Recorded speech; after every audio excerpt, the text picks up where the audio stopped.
Show me the camera.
Good evening to everyone and welcome to today's session. Akshay, Balakrishna, Madhushri, Roshan and many more who are all online. Welcome to Chai Pe Charcha with Dr. Murali Bharadwaj for your NEETPG 2020 preparation. And today we will master a couple of topics in the physiology, very high yield topics. One is the gastrointestinal physiology and the second is male reproductive system, which are the favorite topics of the examiner. Medicophile is asking, sir, can you do more videos in SPM? Definitely. SPM is the most sleep promoting medicine and we will make it interesting. There's a schedule which I have been given to you. Please download. There is a link available. You click on that, it will take you to the schedule Excel sheet. So, Samsung and many more. So, every day, what is the promise?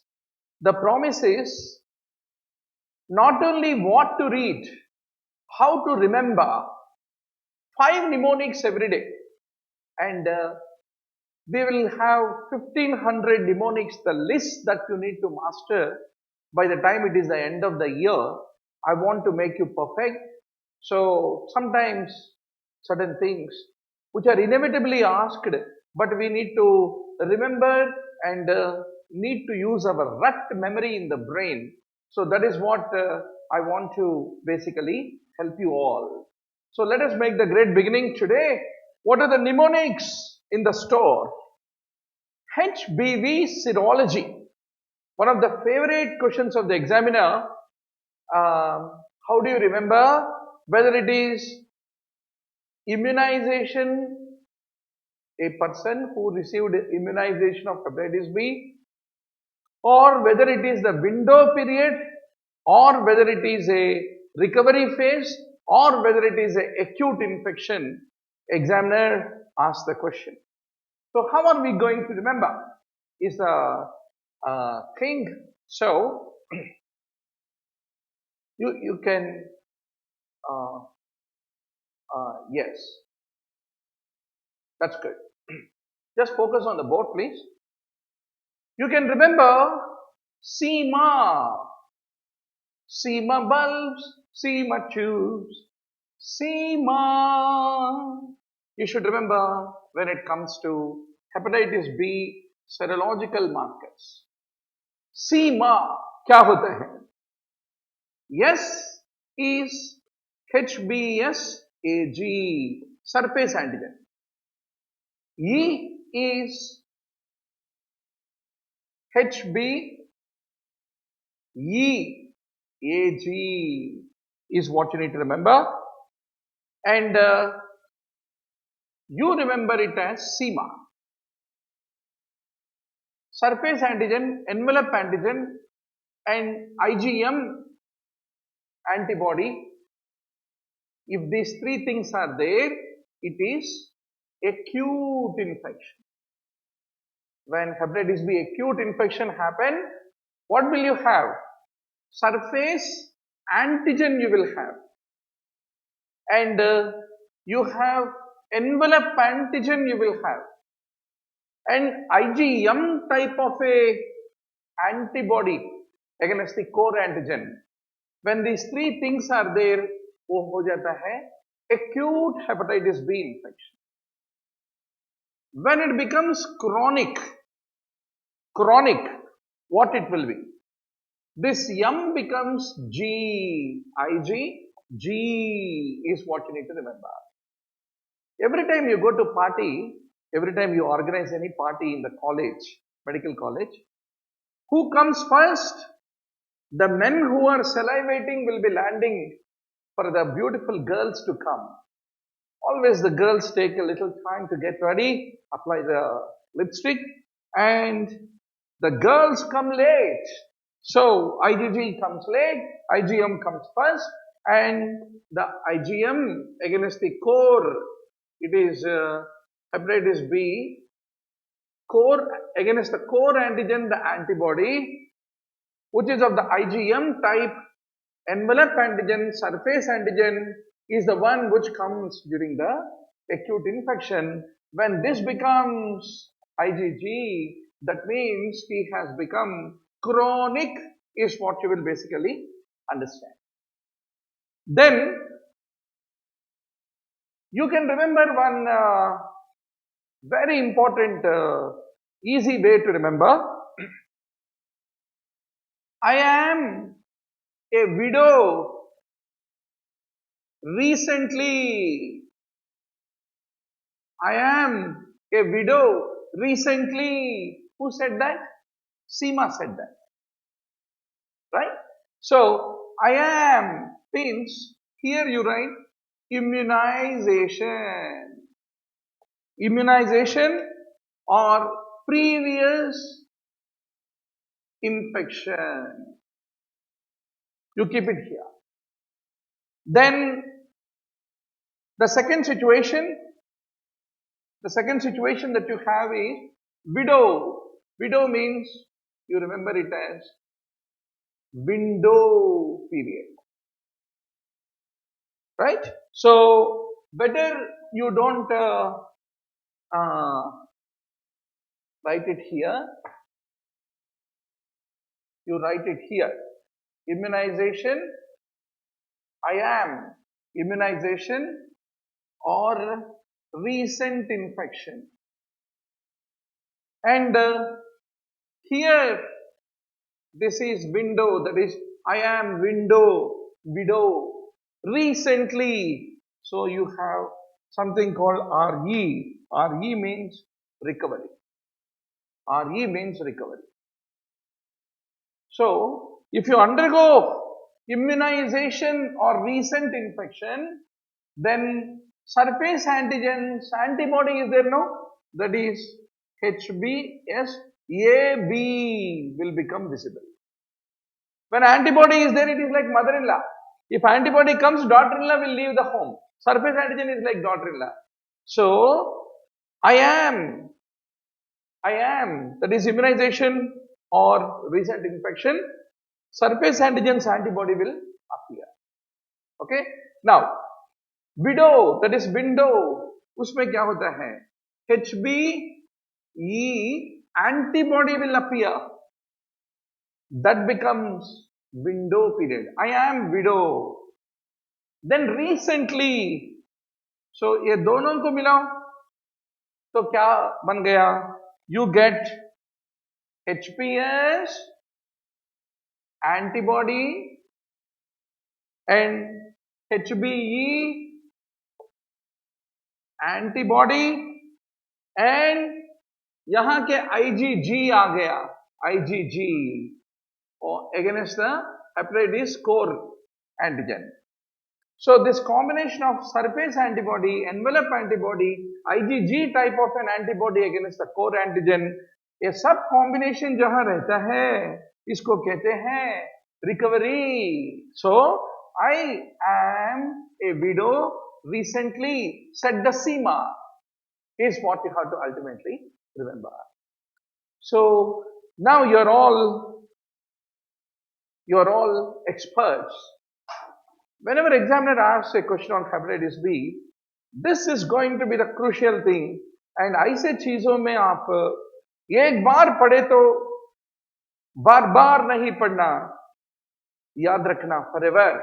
That is the whole idea. Now, the next mnemonic for the today's wonderful evening, where we have 48 online students. Thank you so much for giving your time to me. Urea cycle. What is the sequence of the products in the urea cycle? And what are the enzymes involved? And which reactions occur inside the mitochondria? Which reactions occur in the cytosol? Always it is a boring job, but we all need to basically remember. Yes. Thank you, Riaz. I'm just waiting for a compliment. Hepatitis B का गर्मा गर्म mnemonic के लिए आपको मजा आ गया या नहीं आया? That's good. It means Riyadh said that मजा आ गया. Now let us talk about urea cycle, right? Orange colored cats always ask for a awesome umbrella. Very difficult. Sometimes mnemonics ऐसे चीजें होते हैं. There are certain things which comes to your mind naturally. It's more easier to remember.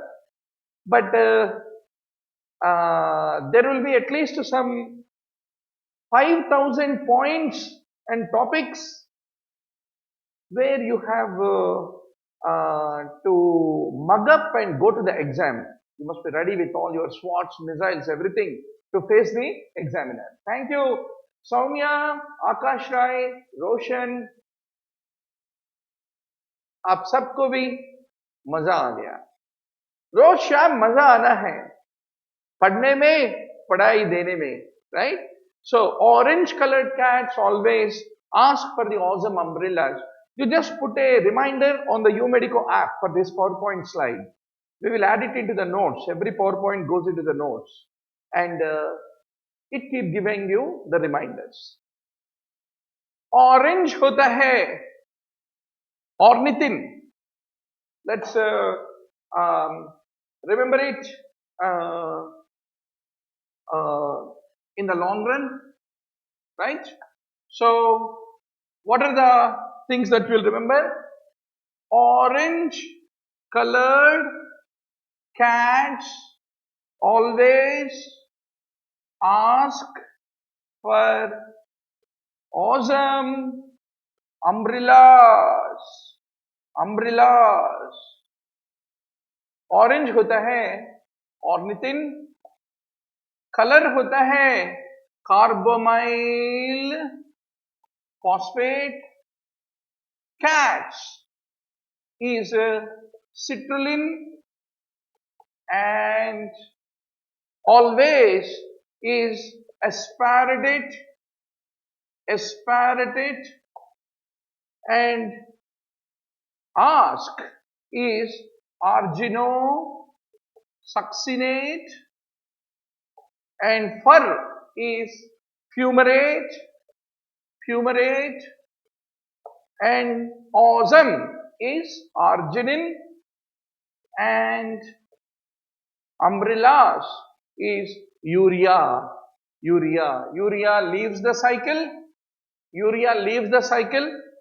And aspartate enters the cycle.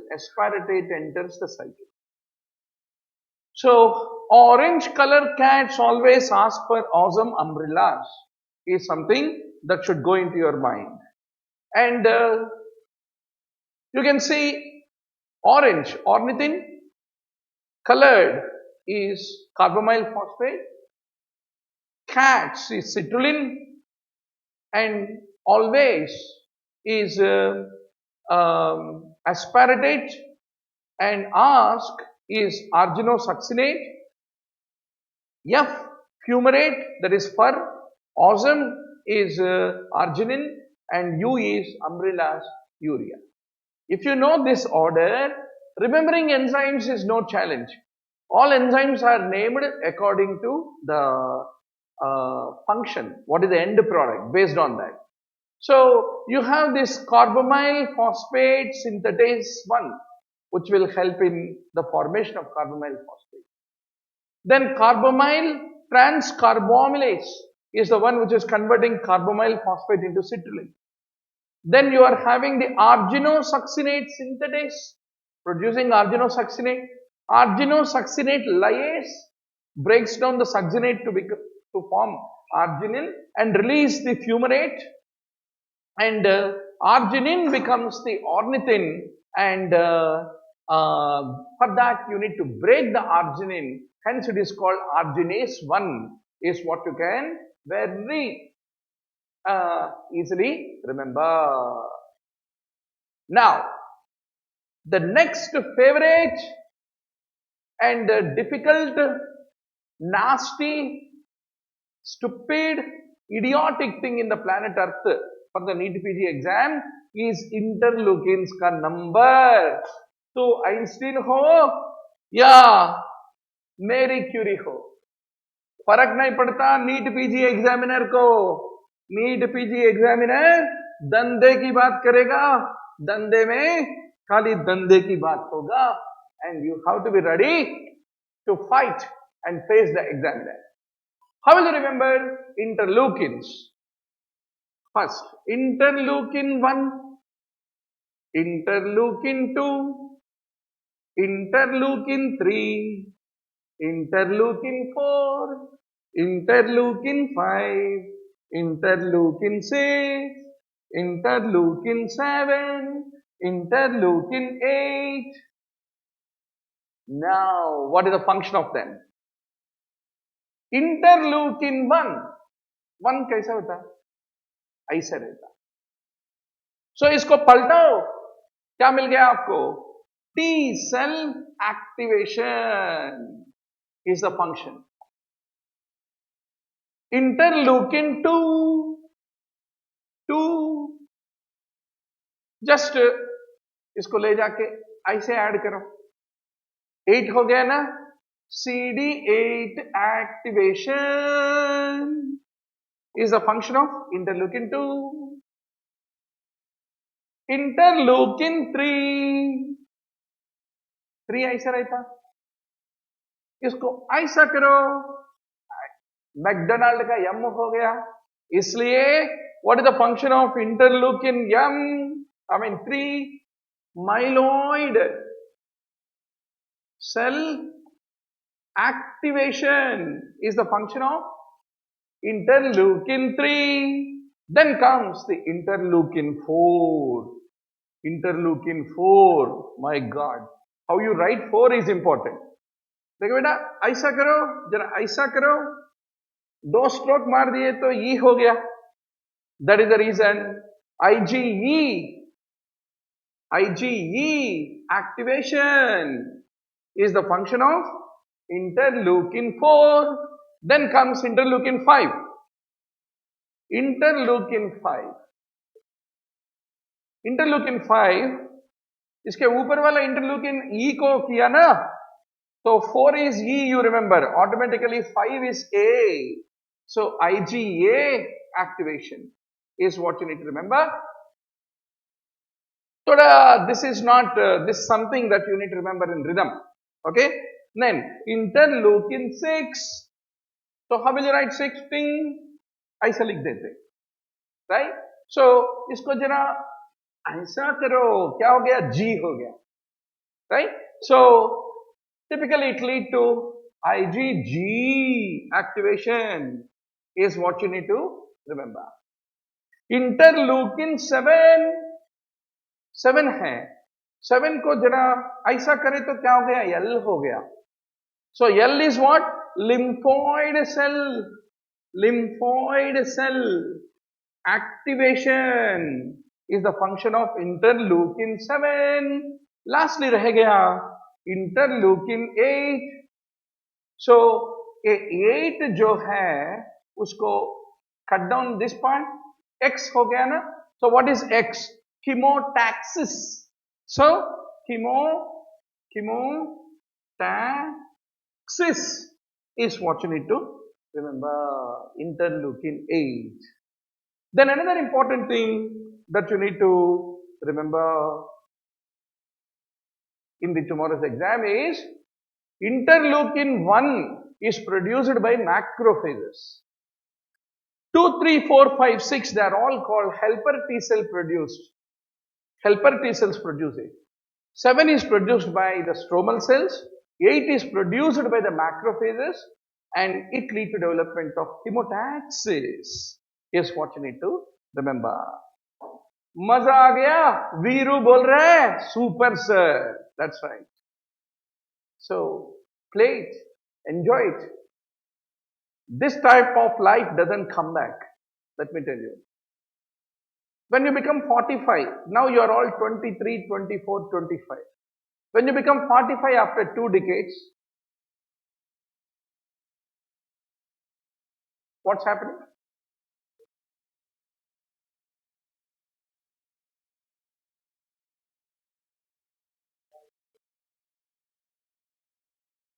Okay.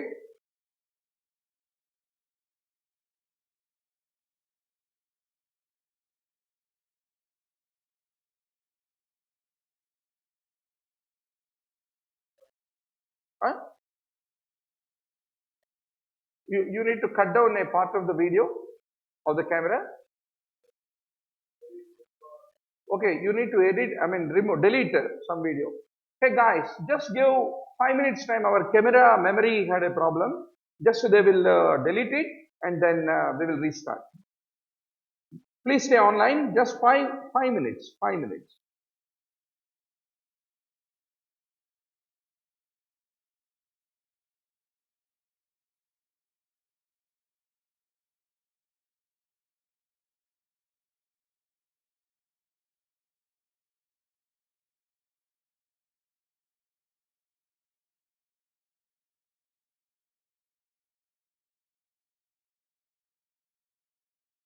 You can keep the broadcast.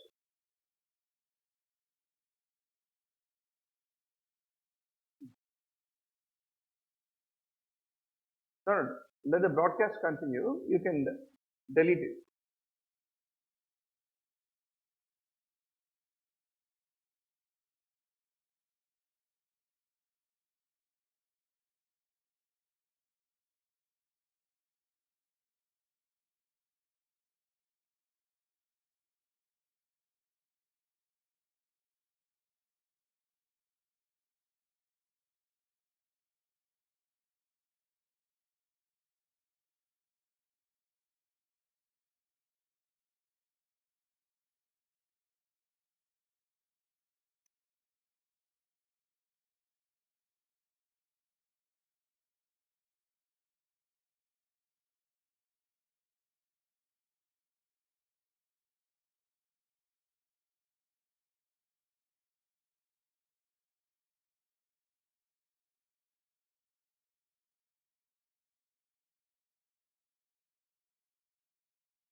Got it?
Yeah. So, sorry for a short interruption. Am I audible? Can you please punch whether the voice is loud and clear? Yeah. Now, the next favorite mnemonic of the examiner is urease positive organisms. Inevitably, you should answer this MCQ. Proteus mirabilis punch is something that we all remember. U is urea plasma, urealyticum, N is nocardia, C is cryptococcus, and H is helicobacter pylori is what you need to remember. Abhi aa gaya.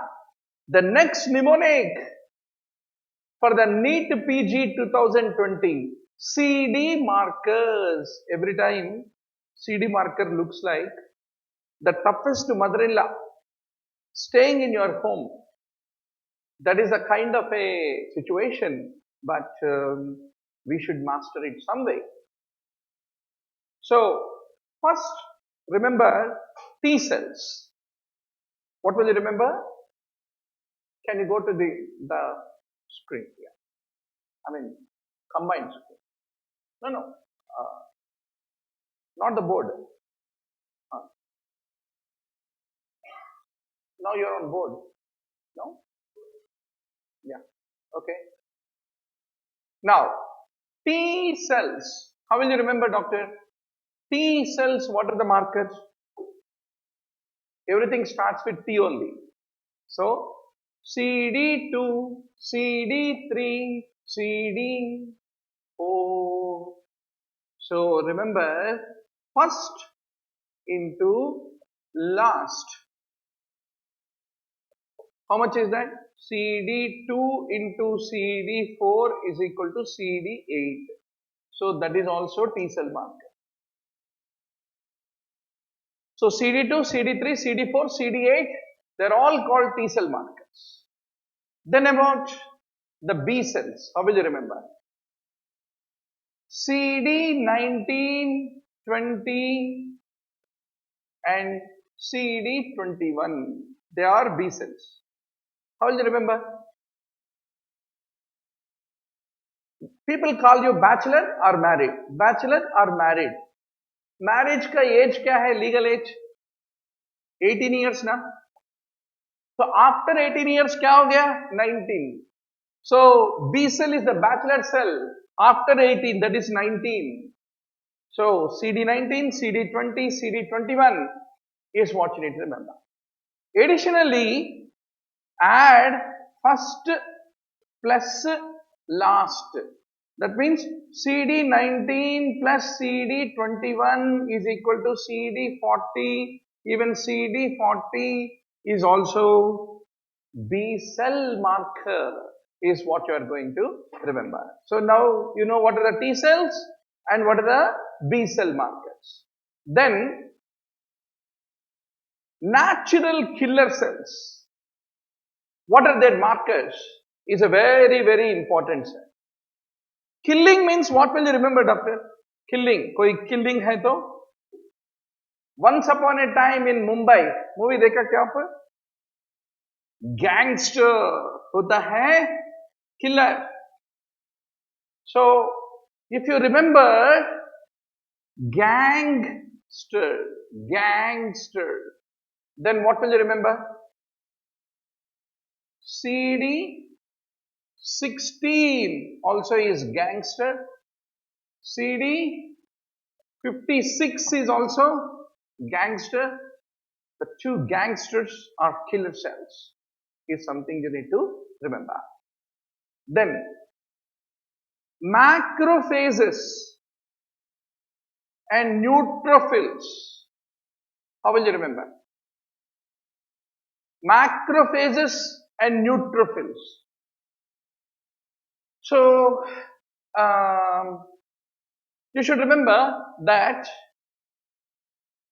whenever we talk macrophages or neutrophils, we remember T cells. T cells means generally we remember what? Helper T cells and killer cells, right? So you will only remember CD4, CD8, which are the T cells. The moment you want macrophages, neutrophils, remember T cells. T cells means you remember CD4 and CD8. अगर ये CD4 के 4 के सामने 1 लगाओ, so CD14 हो गया. CD14 is a macrophages. CD8 के सामने 1 लगाओ, क्या हो गया? CD18 हो गया. So CD18 means you remember neutrophil. And another thing, easy way to remember in exam hall is M के बाद N आता है, 14 के बाद ही 18 आता है. So that is the reason CD14 is less than CD18. So that is how you remember CD14 is macrophage, CD18 is neutrophil. And CD18 is also called leukocyte adhesion factor. And the deficiency of CD18 makes the leukocytes to not adhere anymore to the vascular endothelium is what you have to remember. Then there are two things that examiner will ask you. Two important type of markers which you should not forget. What are those two important markers? CD3 is pan T cell marker. How will you remember? T होता है 3 होता है 3. So CD3 is pan T cell marker is something which you should not forget. So that is the reason, doctor, I am telling you, in NEETPG exam, 20,000 points, they are all available in the U-Medico app in the notes. No tension. Only thing is you have to give your time. Topic wise, there are videos. DNB, AIMS, JIPMER, All India, PGI, 15 years question papers, question banks are being discussed topic wise. And every topic when we are discussing, we created the PPT and the PowerPoint is available as a notes. You can always bookmark, you can set up a reminder, those points which you feel like you are going to forget. Final goal is what? Always the one whose goal, end point, जिसको मालूम होता है, that guy will be the winner. Always remember the game. End in mind, it is called as 20,000 points. इसमें 5,000 points. You hit your head, you bang your head also. Unless you revise it, you will forget. Those 5,000 points, 5,000 lists, 5,000 tables, you have no other way than to develop some method, some fuzzy method of remembering these 5,000. Remaining 15,000, आसानी से skating करते हुए याद रख सकते, एक बार पढ़े तो याद रखेगा. Logical oriented issues. But 5,000 you have to bang your head. I don't let you bang. I will give you all these 5,000 lists and tables. Some funny way, we will all study together in our evening sessions and you will never forget it and you will go to the exam confidently. Okay? So, CD3 होता है pan T cell marker. Then CD19 is the pan B cell marker. B cell marker. 9 को ऐसे पलटा तो B हो गया ना. So pan B cell marker is CD19 is what you are not going to forget. I know Dr. Sheikh will ask this question. Sir, 18 is the girls and 21 is boys. No sir. So आप 18 के बाद आने वाला 19 बोल रहे हैं ना, कैसे याद रहेगा? रहना है. Girls is first.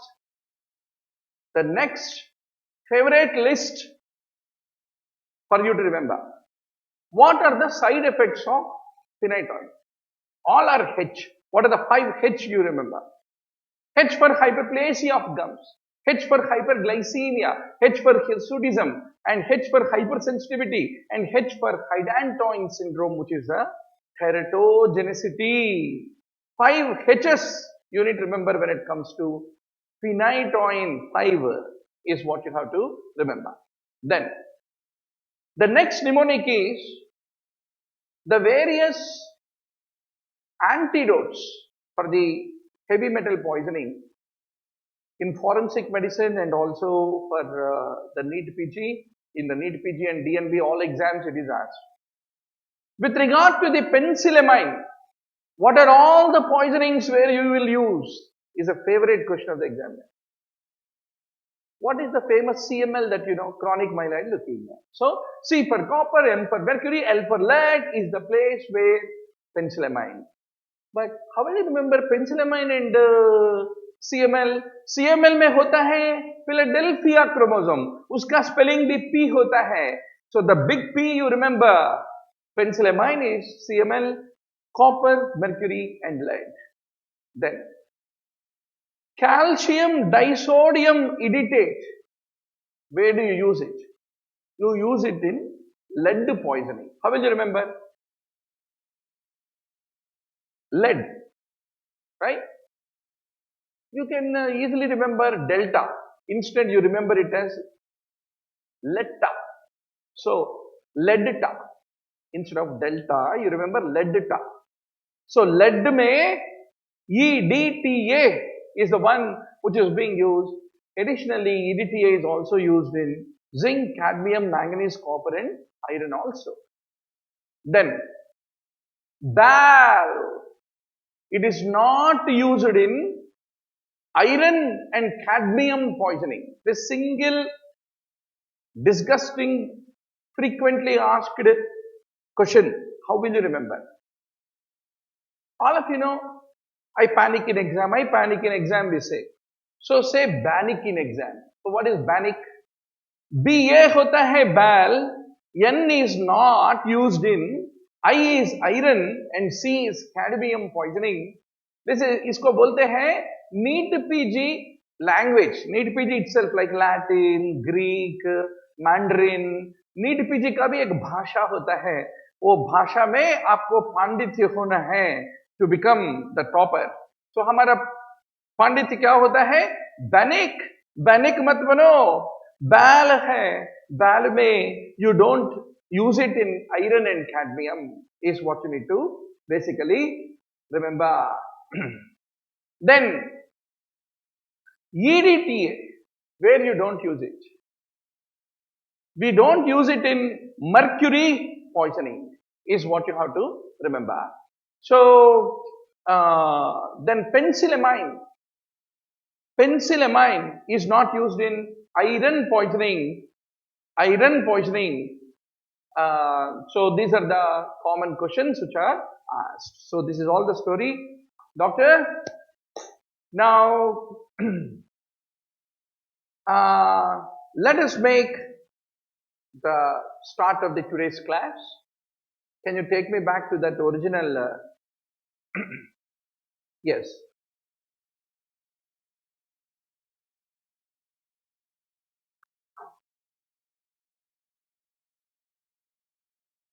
So we are all discussing physiology in the last class.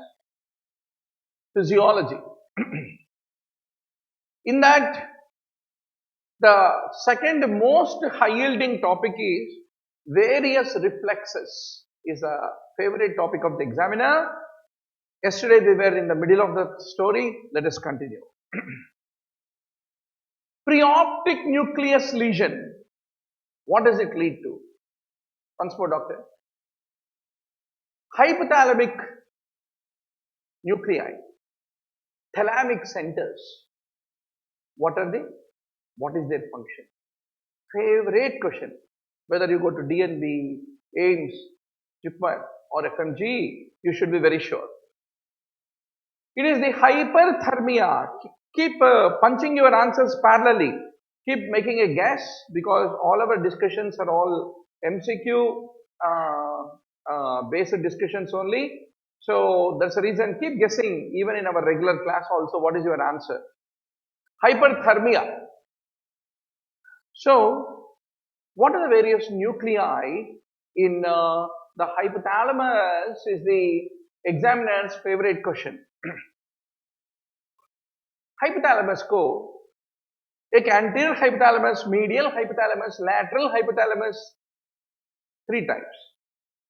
Preoptic and suprachiasmatic nucleus belong to anterior hypothalamus. Then medial hypothalamus include ventromedial, supraoptic and paraventricular nucleus.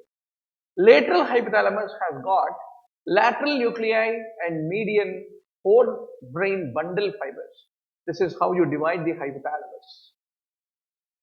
So the supraoptic, paraventricular, suprachiasmatic are in supraoptic area.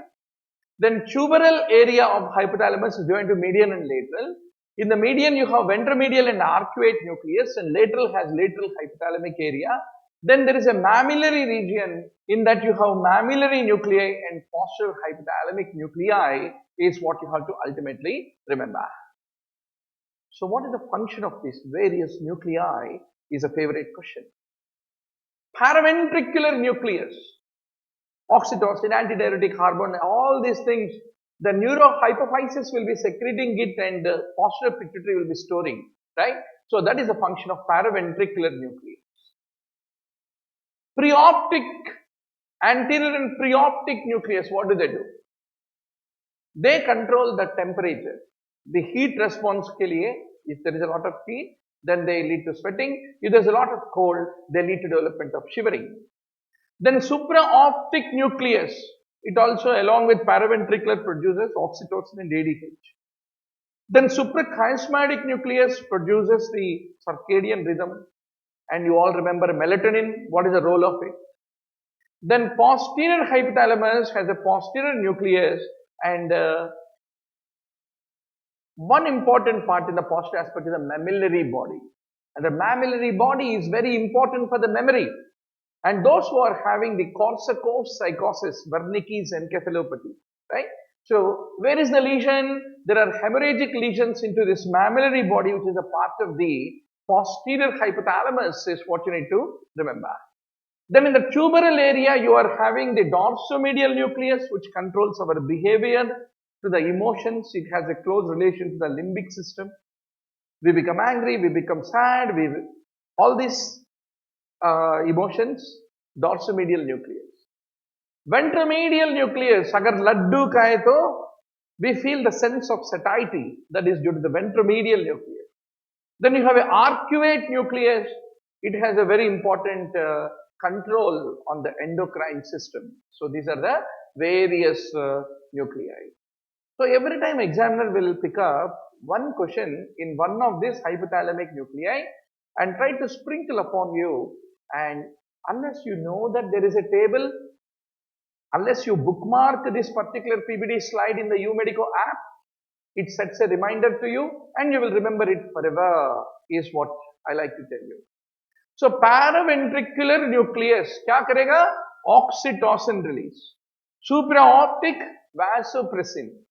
Medial preoptic, the bladder contraction, reduces the heart rate, reduces the BP. Posterior preoptic and anterior hypothalamic, they are important for temperature regulation, panting and sweating. And ventromedial is for the satiety. Lateral hypothalamic for the thirst and hunger. And posterior hypothalamus lead to shivering. So, this is a favorite question of the examiner. Posterior hypothalamus kya karega? Anterior hypothalamus kya karega? Whenever you are very cold, where do you feel the cold sensation, doctor? Back or front? Back, piche. Oh, my spine is shivering, we say. Right? So, posterior hypothalamus lead to shivering is what you need to remember. Anterior hypothalamus lead to sweating. Sweating is on our face, right? So, you can remember anterior hypothalamus is into the sweating. Then perifornical nucleus, it is into hunger and it rises the BP, and arcuate nucleus is important for the neuroendocrine control, is what I want to underscore to all of you. Now, doctor, similar to the hypothalamic nuclei, in the thalamus also you are having the various nuclei. Now, the examiner is asking you a question, beta, thalamic nuclei क्या क्या होता है, इनका specific functions क्या होता है, which communicates with the sensory cortex, which communicates with the limbic system, which communicates with the basal ganglia. Thalamus is in the center of all activity. All sensory input reaches the thalamus. From the thalamus, it gets relayed to the sensory cortex, is what you have to basically remember. So now, let us look into thalamic nuclei. There is a ventroposterolateral VPL nucleus. And from where does it get the input? The VPL nucleus. Medial lemniscus, which is bringing, what is medial lemniscus? Medial lemniscus is involved in bringing all your touch and vibration. You remember, no? Gracile tract, cuneate tract. ये सब चीजें क्या करता है? Posterior columns in the spinal cord, they will reach up to lower medulla, and in lower medulla they decussate and they form the medial lemniscus. What are they carrying? What is medial lemniscus carrying? It is carrying the vibration and touch. So this vibration and touch in the medial lemniscus and the spinothalamic tract, it reaches the VPL nucleus, and ultimately where will it go to? It will reach the primary sensory cortex in the brain. Then, what is VPM nucleus? Ventriculo-posteromedial, ventro-posteromedial nucleus. What is its function? Typically, you have a trigeminothalamic tract. Once more, give me the board. Trigeminothalamic tract. So, many times, even in general medicine, physiology, multiple places, we keep revising more or less the similar stories. So, pain and temperature from our entire body, who brings it to the brain? Typically in the spinal cord, you have the spinothalamic tract, lateral spinothalamic tract, which decussates at the spinal cord level only. It will go to the brain, and typically you have the medulla, pons and midbrain. It crosses all that and it reports to the VPL nucleus in the thalamus. All of you know. Then the face is having the pain and temperature of the face.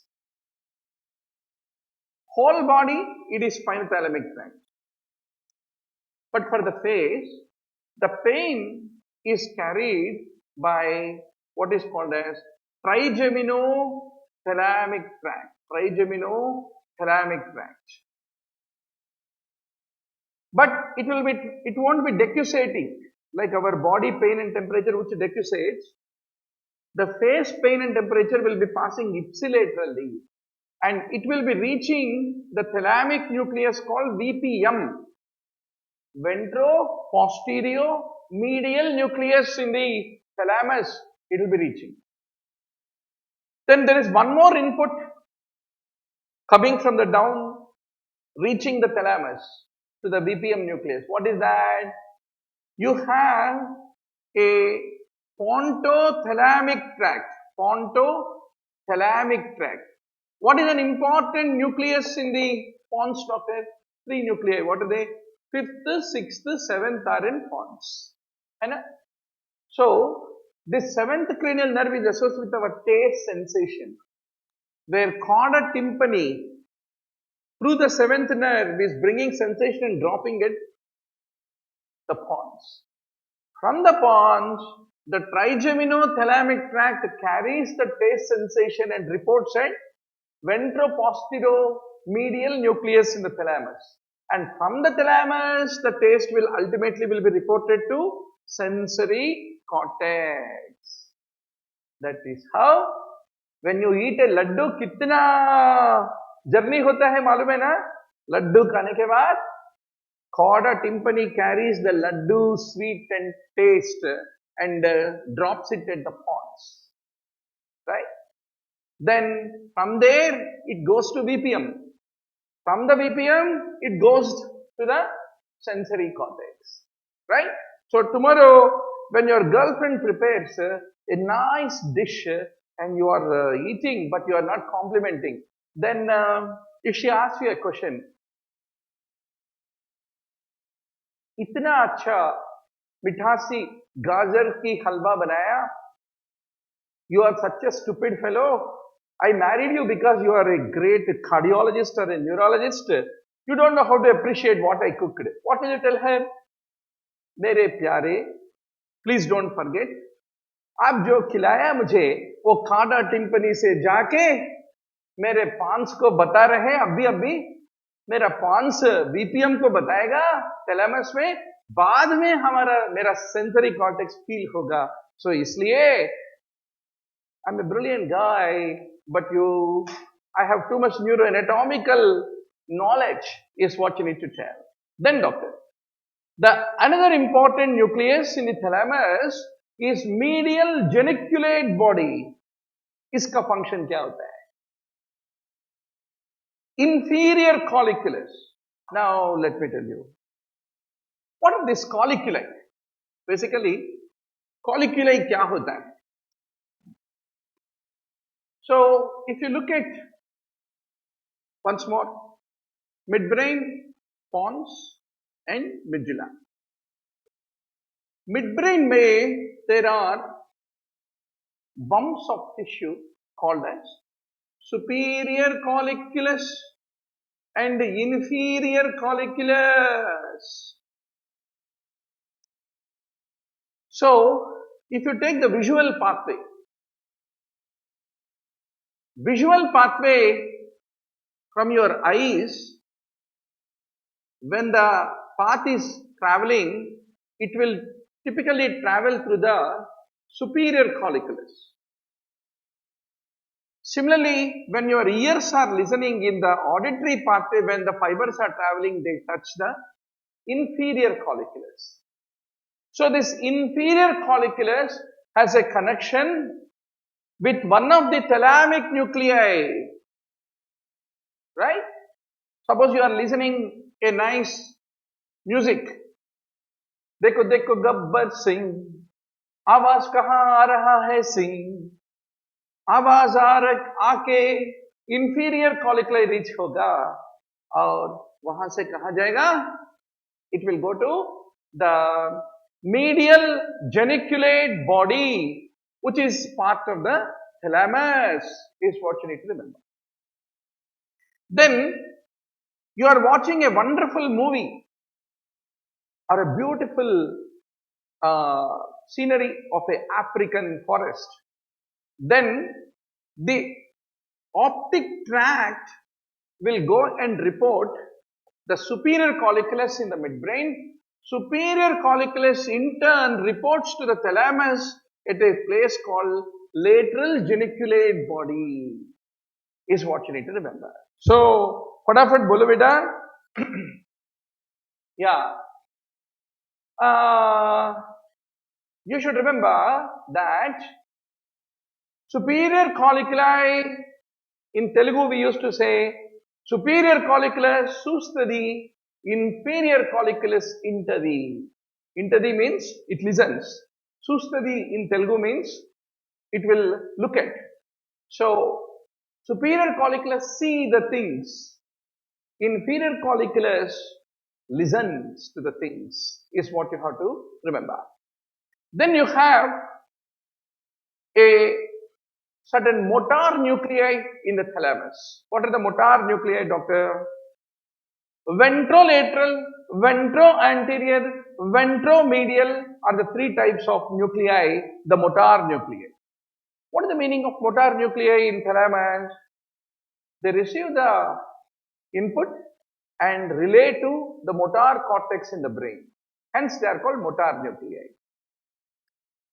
From the cerebellum and the basal ganglia, continuously there is an input going to the thalamus and it reports at ventrolateral nucleus. From the ventrolateral, these afferents will be ultimately reported to the primary motor cortex in the brain. And why that is important? Your cerebellum and basal ganglia constantly are auditing and editing the motor plan. मुझे NEET PG में seat नहीं मिला, मैं जाके कुएं में jump करूंगा, मैं जंप करूंगा बोल के तू जाके एज पे खड़े होगा. And you want to jump into the well. That is a motor plan of your motor cortex. But your cerebellum, your basal ganglia will say, hot. NEETPG 2000 में नहीं आए तो 2021 में आएगा, 21 में नहीं आए तो 22 को आएगा. Why do you want to jump, मेरा बेटा राजू? बसंती तेरे लिए वेट कर रहा है, निकलो निकलो बोल के ये बोलेगा. So the main motor plan of the motor cortex is controlled by the cerebellar and the basal ganglia through the mediator called as thalamus. And what is that nucleus in thalamus called? Ventrolateral nucleus is what you need to remember. And it goes and has connections with primary motor cortex. Then ventroanterior nucleus, what is its function? Typically, basal ganglia report to it. And it sends fibers to premotor cortex. And what is the main function? Ultimately, if you have to take the pen and start answering in the NEETPG answer sheet, your motor cortex will tell your, will make your muscles to contract and you start answering. But there must be somebody who should initiate this plan of the motor activity. So where does the initiation occur? Our basal ganglia में initiation occur. Basal ganglia पूरा कहानी का रचना करेगा. How are you going to move? And that motor plan is being updated to ventroanterior nucleus in the thalamus, and that will go and tell the premotor cortex that this is the plan according to the basal ganglia, how we are going to move our limbs. That is the reason those who have Parkinsonism, what happens? Their basal ganglia are not functioning. So the initiation of the movement get affected in them and they become frozen when they need to pass through a frame. That is the function of ventroanterior nucleus of the thalamus. Then ventrointermedial nucleus. It receives the input from cerebellum and it sends fibers to primary motor cortex, and it is important for the coordination of the movement is what you have to ultimately remember. Then you have certain from the thalamus you have some projections that go to your limbic system. So thalamus is getting all that sensory input, no? It is in the most enjoyable part of your nervous system. Obviously all your sexual libido, all your motivation, all your memory and all your emotional richness is controlled by the thalamus because of its projections to the limbic system. So what are those nuclei? You have an anterior nucleus in the thalamus that has a input coming from mammillothalamic tract, mammillary body, and it will send the output to cingulate cortex, and it is important for the storage of your memory and your emotions. Then mediodorsal nucleus, it receives the input from the temporal lobe, amygdala, hypothalamus, and it sends the fibers to the prefrontal cortex, and it is important for our motivation, drive and emotion. For everything in life, to become a winner, to become a good father, to become a good teacher, to become a good entrepreneur, good doctor, good hospital administrator, you require motivation. Motivation कहाँ आता है? आपके prefrontal cortex, frontal lobe के front part में. अगर frontal, prefrontal area को कुछ हो गया, आप ऐसे उदास बैठ के कुछ भी नहीं करेगा. कोई भी आके बोले तो NEETPG में भाई तुम टॉपर हैं, मालूम नहीं मैं क्या करना है टॉप सीट से बोल के बोलेगा. क्यों? Prefrontal area. Then centromedian. What is it important for? Slow pain pathways. It receives input from there and it goes to a lot of cortical areas, and whenever there is a pain, no, we become depressed. So there is an emotional component attached to our pain. So that is because of this centromedian nucleus is what you need to remember. Pradeep Reddy is asking a very good question. Sir, Resting tremor, intention tremor. How do we differentiate? Very good. Very simple. Initiation of the movement के लिए कौन चाहिए? Cerebellum, basal ganglia. So that is the reason cerebellar dysfunction lead to intention tremor.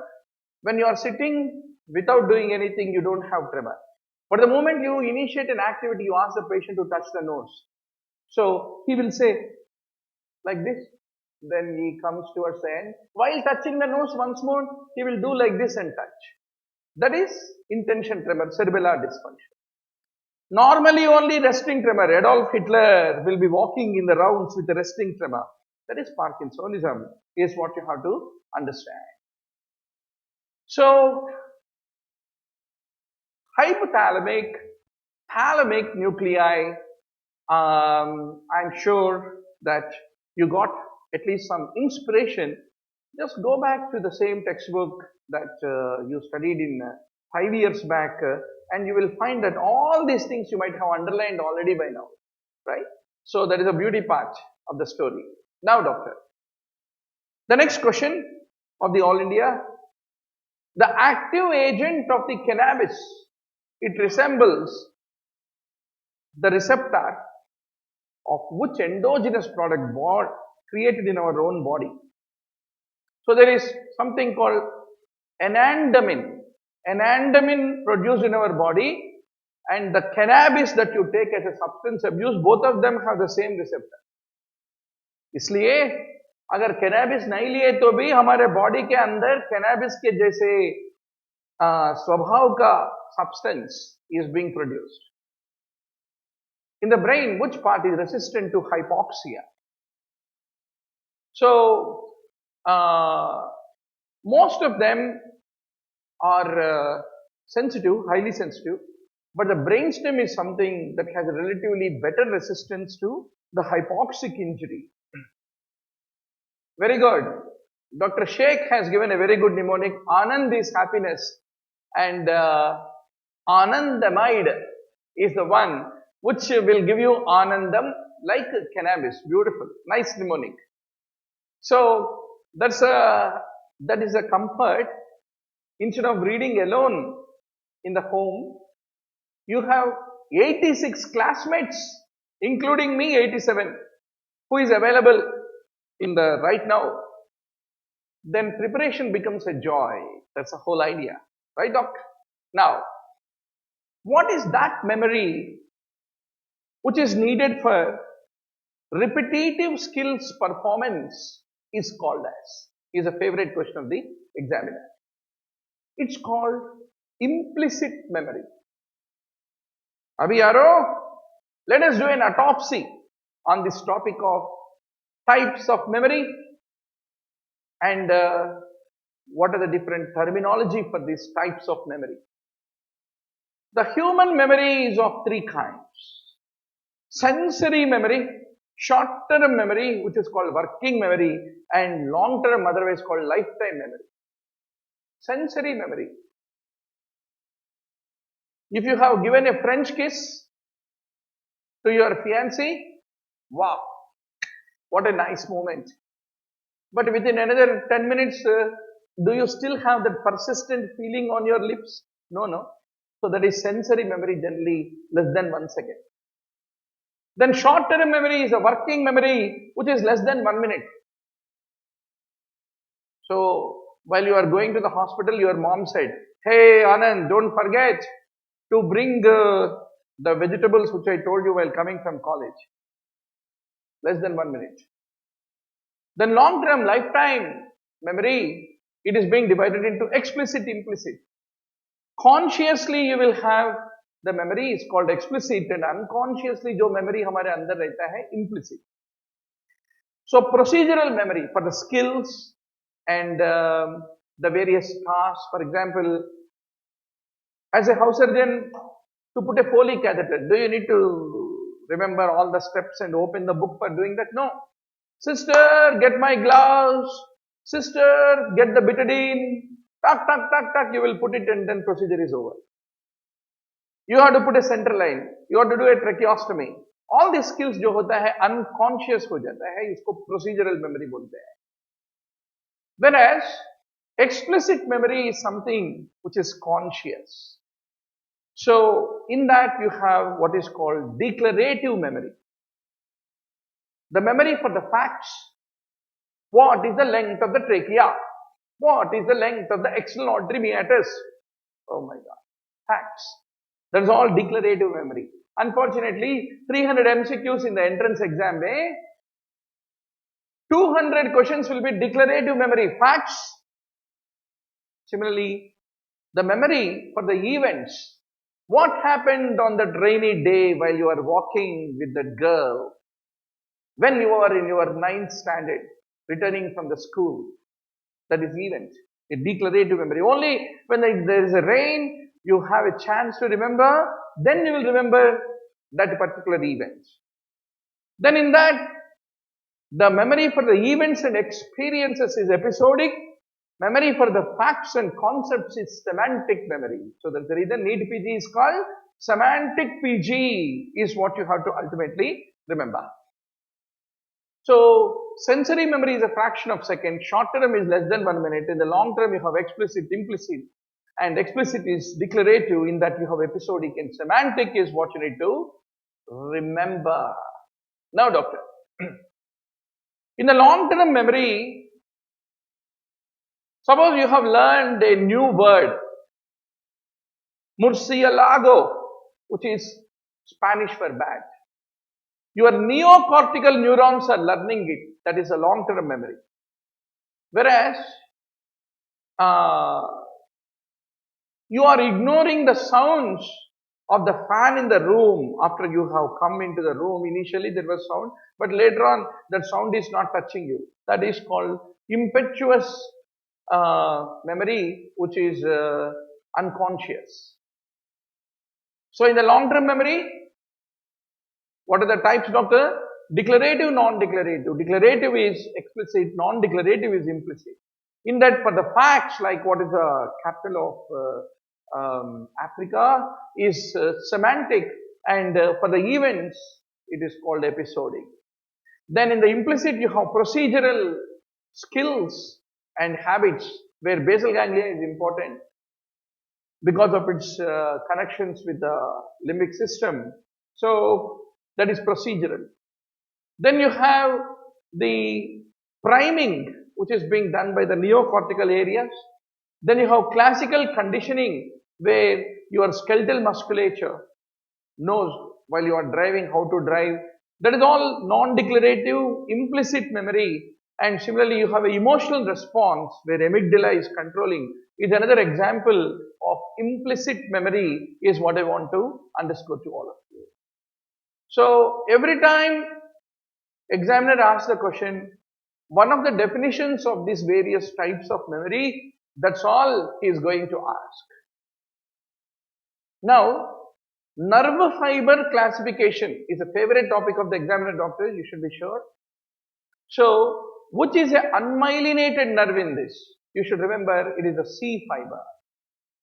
So, the nerve fibers are divided into the motor, sensory, autonomic. Then you have A alpha, beta. So, they both are basically large fibers. A alpha is important for your muscle control, and the A alpha and also the beta are important for the touch, vibration, position perception. They are large fibers and myelinated. Then you have smaller fibers like A delta, which are thinly myelinated, and they are important for the cold perception and pain.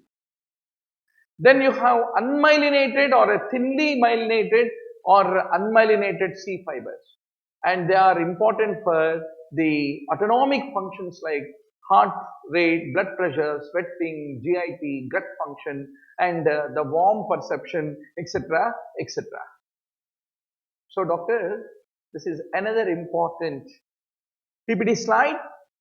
You are going to bookmark and set up a reminder in the UMedico app. Definitely a question is going to come. What is the Erlanger-Grasser classification? Your A alpha, A beta, A gamma, A delta, B, C, they're all the Erlanger-Grasser classification. So A alpha is important for, please don't forget, this is a very important table. Definitely a question regularly exam hall mein aayega. Recently, Sai Maunika is telling, sir, recently NEET में भी ऐसे ही question आ गया, आएगा, क्यों नहीं आएगा? So, proprioception is controlled by muscle spindle and Golgi tendon organ. And muscle spindle is 1A fibers and Golgi tendon organ is 1B. Under Erlanger-Gassett, it is A alpha में type होता है. Proprioception में Golgi tendon organ and muscle spindle come. But specifically in numerical classification, muscle spindle is 1A, Golgi tendon organ is 1B is what you have to remember. Now, A beta is touch and pressure and it is the numerical type 2. A gamma is motor to muscle spindles.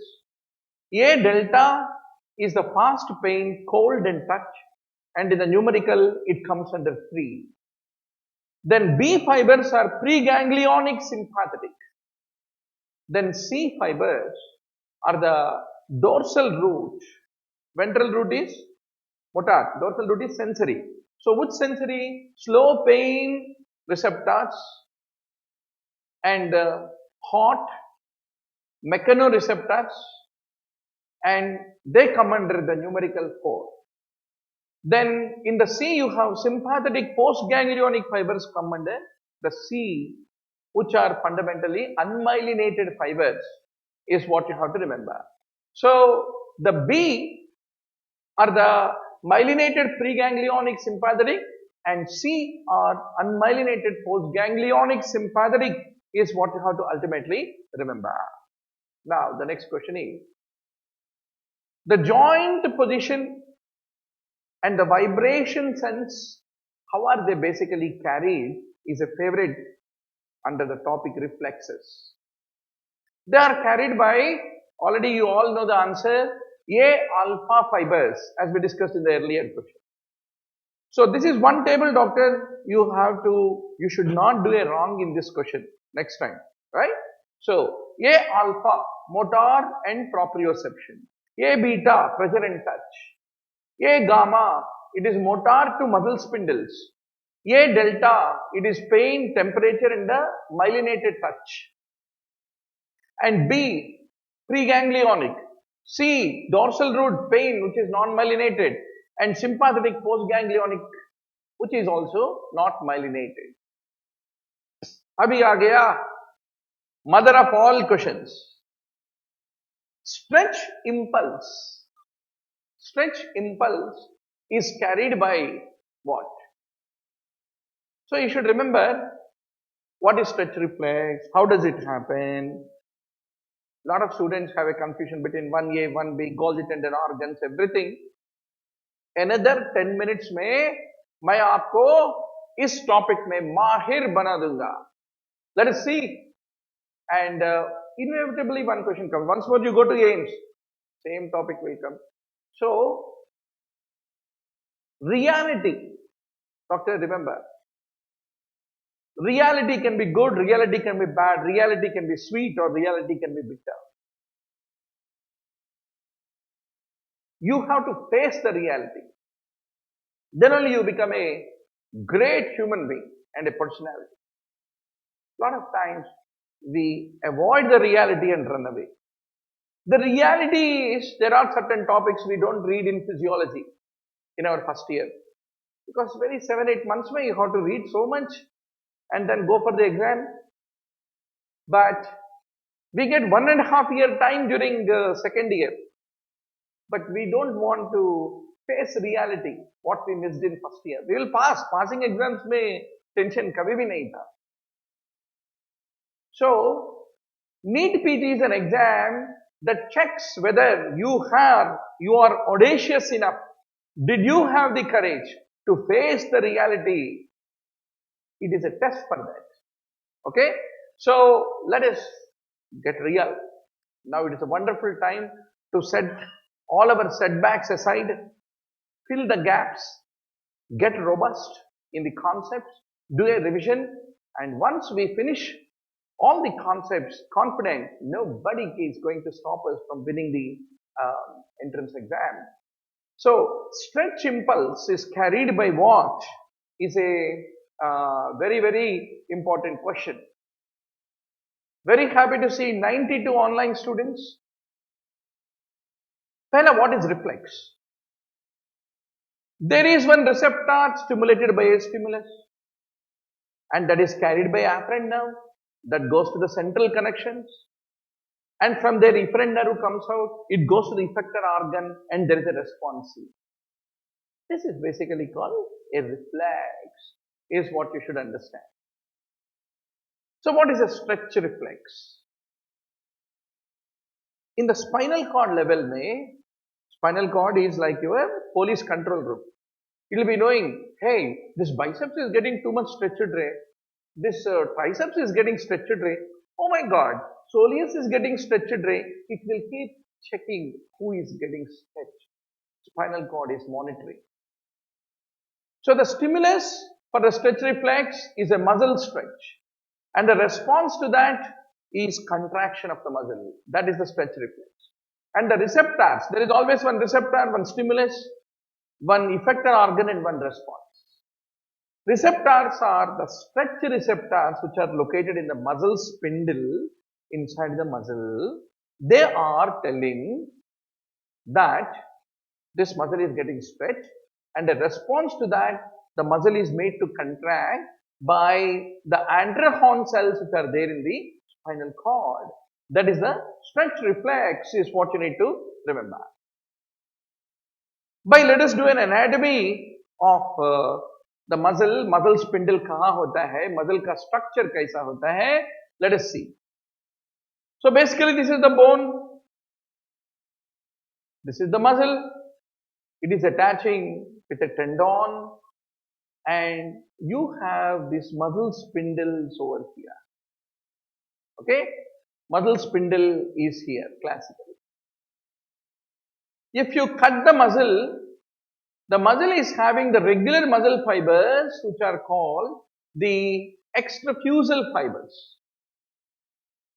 Then you are having some of the part of the muscle which is within the muscle fiber called intrafusal fibers. In that you have some which look like a bag called nuclear bag fibers, and you are having the annulospiral endings. So there are two things always a muscle. Every time it is stretching or whenever it's tension, stretch is something to do with length, tension is something to do with force. So when changes are there in the force of tension or the length called stretch, there are continuously afferents which carry that information and tell to the spinal cord. In turn, the spinal cord will send some fibers, some nerve fibers to the muscle, and they are called the efferents which are coming to the muscle. So what are the afferents that are leaving the muscle and carrying that intelligence that, hey boss, the stretch is like this, and the tension is like this, the changes in stretch and tension. Primary fiber, annulospiral ending, secondary fiber, flubber spray ending. These are all afferent nerve fibers which are constantly sensing what's happening inside the muscle. Then you have gamma fiber, alpha fiber, motor end plates. They're all the ones which are efferents which are reaching the muscle from the spinal cord, is what you have to understand. So now you have some mental picture. What are efferents leaving? What are efferents coming? And what are the terminology? Right now, in a skeletal muscle, you have two types of muscle fibers. One are called extrafusal. Extrafusal means regularly अगर आपका skin काट दिए तो आपका muscle fibers दिखता ना, which are contracting and making your muscle contract. They are all extrafusal. Intrafusals are present inside this muscle spindle, and they lie parallel to the extrafusal, and they constantly sense the stretch happening in the extrafusal. is what you have to remember. Now, if you take intrafusal fibers, only their ends are contractile, whereas the central part of these intrafusal fibers, it contains stretch receptors. So that is the speciality of intrafusal fibers. So let us have a look. This is your regular wala extrafusal fiber which is responsible for your muscle contraction. Inside it, क्या उसके अंदर क्या है? Intrafusal. Only the edges of it only can contract in the intrafusal fiber. Central part is having the stretch receptors.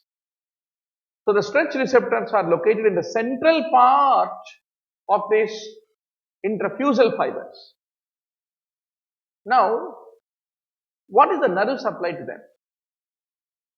You have 1A afferent, 2 afferent. These are the two types of fibers which are afferent. That is, they are leaving the intrafusal fiber and going and telling to the spinal cord. Spinal cord is like mama, papa, and the intrafusal fiber is like big brother, and 1A afferent, 2 afferent are like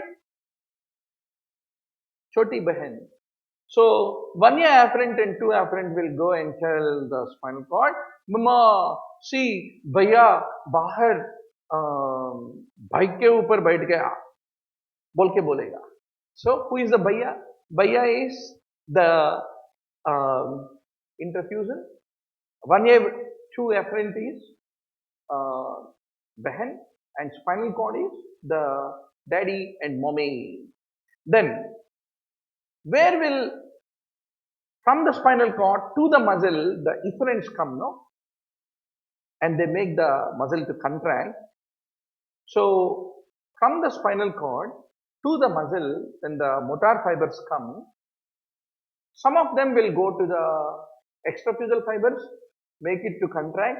That's how the nerve makes the muscle contract. We say, no, they are extrafusal, the motor fibers going to the extrafusal, and there are also the motor fibers from the spinal cord reaching the intrafusal area. So those motor fibers going to the extrafusal are called A alpha. That's the reason we call motor neuron disease, otherwise called alpha motor neuron disease is the other name given. Got it? Now, ये gamma motor neurons जो होता है, they are the ones which go and supply the motor fibers to the intrafusal. Intrafusal, I told no, intrafusal में the two edges है ना बेटा, the two edges, these edges are the ones which are contractile and they are supplied by the gamma motor fibers coming from the spinal cord is what you need to remember. So I'll once more summarize for all of you that you should understand that there is a muscle, inside it is intrafusal fibers. Intrafusal fibers. Right? Now, intrafusal fibers only the edges are contractile. And here you are having the spinal cord. Spinal cord. Spinal cord sends motor fibers to these edges. It is called gamma motor neurons. Spinal cord is sending the fibers to extrafusal fibers, which is called alpha motor neurons. Then the intrafusal fiber central part has got stretch receptors and they are sending an afferent which is called the 1A afferent and 2 afferent, and they are constantly telling how is the stretch happening. That is what you have to basically understand. So the muscle, whenever it is getting stretched, 1A afferent takes that sensory information to the anterphon cell in the spinal cord, and from there the alpha motor neuron comes back and it lead to the muscle contraction by contracting the extrafusal fibers. So whenever a muscle is stretched, stretch receptors in the interfusal are stimulated. They send type 1A afferents, alpha motor neuron is stimulated and the muscle undergoes contraction, and this is called as stretch reflex, is what you need to remember. And what type of reflex is this is the favorite question. There's only one synapse which is staying here. That's called monosynaptic reflex, and the neurotransmitter which is involved in this is the glutamate in the stretch reflex, is the buzzword which you have to all remember. Now doctor, this is a classical example of a stretch reflex. Whenever you are taking a knee hammer and hitting on the patellar tendon, what is it leading to? It is leading to the stretch that is being perceived by the spinal cord, and that perception in turn, once the stretch is there, 1A afferent is telling the spinal cord, and that in turn is causing alpha motor neuron to make your quadriceps to contract, and that makes your leg to go up when you are hitting on the patellar tendon, not patella. There are guys who did a wonderful job of hitting the patellar tendon, unable to elicit the patellar reflex. Don't hit the patella, hit the patellar tendon and create a stretch in the quadriceps, which makes the quadriceps to undergo contraction, and that makes quadriceps is what? Extensor of the knee joint, right? So that lead to development of an extension and the leg will rise up. That's what you need to remember. So this is the typical structure of the stretch reflex, which you have to be very sure. चलो भाई, अभी intrafusal fibres के बारे में बात करेंगे. Thank you, Krishna Soumya says, nice explanation, sir. Monica says, oh, is it very easy? Oh yeah, it's very easy. Now, intrafusal fibres में दो चीज होते हैं, nuclear bag fibre, nuclear chain fibre. Nuclear bag fibers are they supply the annulospiral endings in the center of the interfusal fibers, and they provide the information about the muscle length, and they also talk about the velocity of the fast stretch reflex. So physically, whenever the muscles are getting stretched, that velocity, how much stretch per second is happening is velocity. That velocity and the muscle length ke bare mein, the primary 1A afferent will go, and it is the nuclear bag fiber. That is the interfusal fiber is called nuclear bag fiber. Then the second type of the interfusal fiber is nuclear chain fiber. So it carries the afferents from it pass through 1A and 2 basically, and basically these afferents, they supply the flower spray endings, is what you need to remember. And what do they basically monitor? They monitor the length of the muscle, which is basically the tonic response and the slow stretch reflex. So tonic के लिए nuclear chain होता है, phasic के लिए fast stretch reflex के लिए nuclear bag fibers होता है. That is what you need to remember.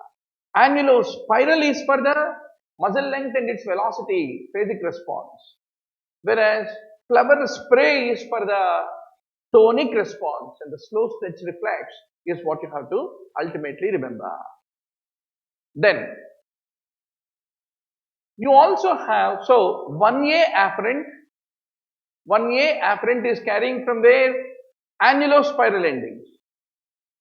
Then and also from the nuclear chain and nuclear bag.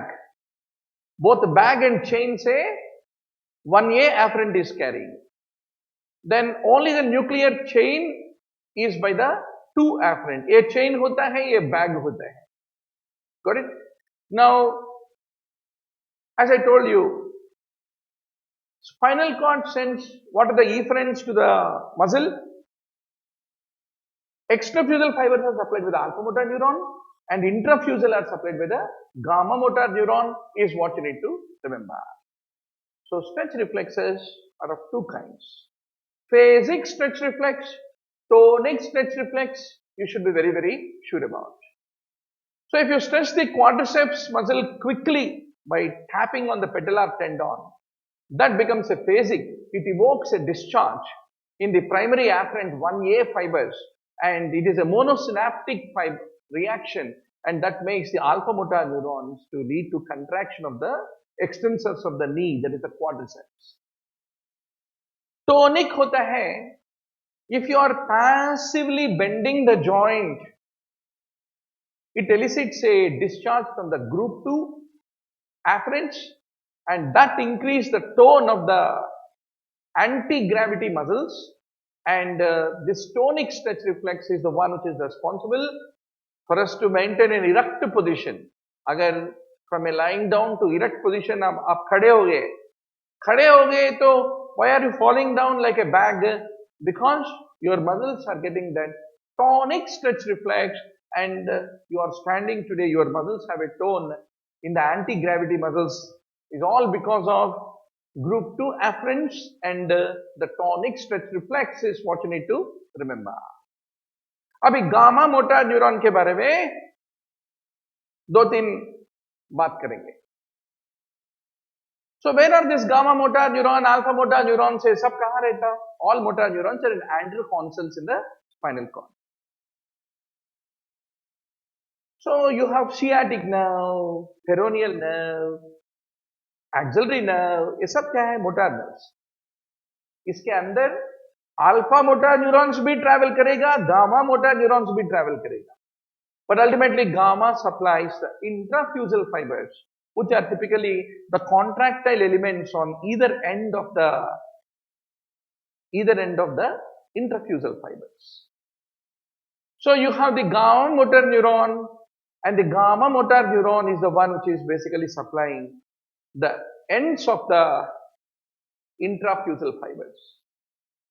Now, when alpha motor neuron is active, it leads to contraction of the extrafusal fibers and the muscle contracts.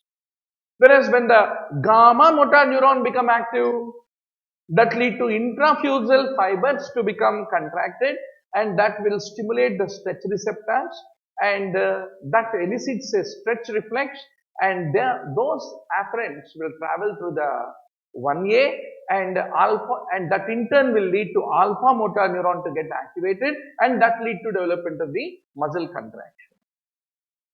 So, gamma motor neuron का काम क्या होता है? Why are you able to stand without falling down against the gravity when you are standing is a very important question. So आप एक आदमी हैं, आप खड़े हैं, right? On the floor. You are standing on the floor, right? I'm not very good in these pictures. So your anti-gravity muscles when you are standing, right? Why they are able to contract and maintain you from falling down, right? How are they maintained? So typically in a muscle you have extrafusal and then you have intrafusal. Contraction of this extrafusal occur by alpha and the ends of the intrafusal occur by gamma. Both alpha and gamma basically come from the spinal cord's anterior region. So from the anterior region the gamma fibers come and they lead to development of a stretch of your contraction of your ends of the muscle spindle and that lead to the development of the stretch. In turn, this stretch is reported by the one afferent and that stimulates the anterocon cells to make alpha motor neuron to discharge. and that makes the muscle to undergo contraction. That way, gamma provokes the stretch, stretch provokes the alpha to undergo contraction, and we are able to stand without falling down is what you have to basically remember. So, this is at rest. This is when the muscle is stretched, the 1A afferent, and whenever active gamma afferent gamma motor stimulates, that time also 1A there is a stretch, and just like when the muscle is stretched, 1A will carry that stretch information. Even when gamma is stimulated, that leads to the contraction of the ends of the intrafusal fibers and make the 1A to get discharged is what you have to remember. Now the question is, why this gamma motor activity is important? The brain knows that you are standing. The moment the brain knows that it is standing, there are descending pathways coming from the brain to your spinal cord, and they make your gamma discharge to happen. Gamma discharge in turn will make your intrafusal to stretch, and that stretch receptor stimulate the 1A afferents. 1A afferents in turn will make the Androphon cells to release the alpha motor activity, and that lead to the contraction of your anti-gravity muscles. So this is all brain upar wale is deciding and controlling the gamma discharge is what you need to remember. So constantly alpha and gamma have got a coordination, coactivity, and that is responsible for maintaining the tone of our muscles is what you need to remember.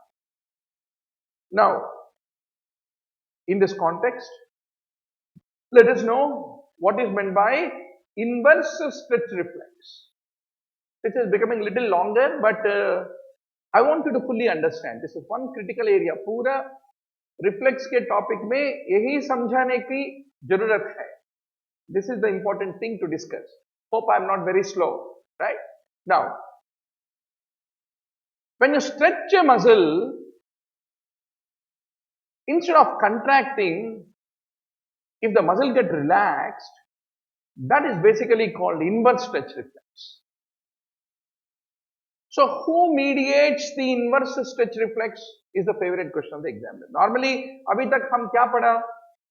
जब भी muscle stretch होता है 1A afferents जाएगा और बोलेगा spinal cord को, spinal cord release करेगा alpha activity, and alpha activity will lead to the contraction of the muscle. But I'm telling the other situation where the muscle, when stretched instead of contracting, undergoes relaxation, and who mediates this? We are discussing. It is the Golgi tendon organs which are basically stimulated, and they mediate the inverse stretch reflex. So inside the muscle you have Golgi tendon organs. Whenever the muscle is stretched, they send that afferent impulses through a special type of fiber called 1B. 1B fiber is what you need to remember. That 1B will go to the spinal cord and lead to inhibitory interneuron in the anterior motor cortex to get stimulated. And that in turn will inhibit the alpha motor neuron output to the muscle, and muscle becomes relaxed. That is called inverse stretch reflex. So whenever there is an undue stretch, the Golgi tendon organ is the one that gets stimulated. So the 1B afferent, it will go to the spinal cord. It will make the inhibitory interneuron to go and inhibit the alpha motor neuron. If the alpha motor neuron activity is inhibited, the muscle goes into relaxation. So this is called inverse stretch reflex. What are the two things you will remember in inverse stretch reflex? You will remember Golgi tendon organs are important for it, and there is an inhibition of the alpha motor neuron. It is the 1B afferent which is affected. That was the question in NEETPG. Now, a inverse stretch reflex का physiological significance क्या होता है? This is the one which detects our muscle tension. Too much muscle tension हो गया तो the time for muscle to undergo relaxation. So how does the body know that muscle is going into too much tension?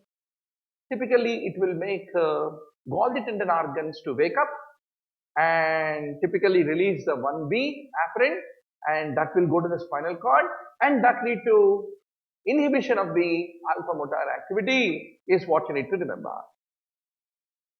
So sometimes when I used to do night duties, so much work as a resident in general medicine, I used to forget even to drink waters adequately or have lunch or anything. एक के बाद एक बहुत critical load रहते थे. Almost 50-60 beds you have to manage. Sometimes I used to go into muscle spasms, just like cricketers. So suddenly in emergency medicine room, in the doctor's duty room, I used to fall with a spasm. Sometimes quadriceps is going to go into spasm, very painful. That time I used to cry, hey, Golgi tendon organ, get up, get up, get up, I'm going into spasm. So if the Golgi tendon organ wakes up, it will go and make inhibition of the alpha output is what you need to remember. So doctor, as a medical student, competition में पढ़ के MBBS में enter होना एक challenge है. बाद में MD में एंटर होना, एमडी के बाद MD residency is like 3 years of Tihar Central Jail. Of course, if you enjoy it, no problem. Then after that, you work hours together every day. And if you buy a good car also, people say, देखो, लोगों को unnecessarily ventilator के ऊपर बिठा के ये car खरीद रहा है. See, world is so sometimes very unreasonable. They forget about the spasms you had while doing the night duty without drinking water or food, right? So that's the reason, doctor. Enjoy every step. Don't be in a hurry. If you deserve it, you get it, doctor. Please remember. If you have read all 650 topics, your concepts are good. You have given at least 300-400 hours of time. Give it to me every evening. Seat name, I thought that will never happen, right? I have seen 200,000 students in the last 20 years. Everyone is brilliant, but the only thing is, some get seats, some don't get, just because perseverance is the differentiator. So with this, we will come to an end for the today's session, doctor. And tomorrow is Sunday, and on Sunday, what is the program? 9 to 12, there is a mock test. Please log in at 9 o'clock. We have a broadcast. 12 to 3, Dr. Murali will be there to discuss the paper, and that's how we fulfill our companionship every day, meeting each other and all our classmates. Thank you very much. Quiz, we will discuss it day after tomorrow. Already it is 8 o'clock. And those who are the new students who have come today, please don't forget, give a call to our helpline and take a paid subscription of the U Medico, and it means a lot for us. And also tell your friends to join this wonderful evening classes. Thank you very much.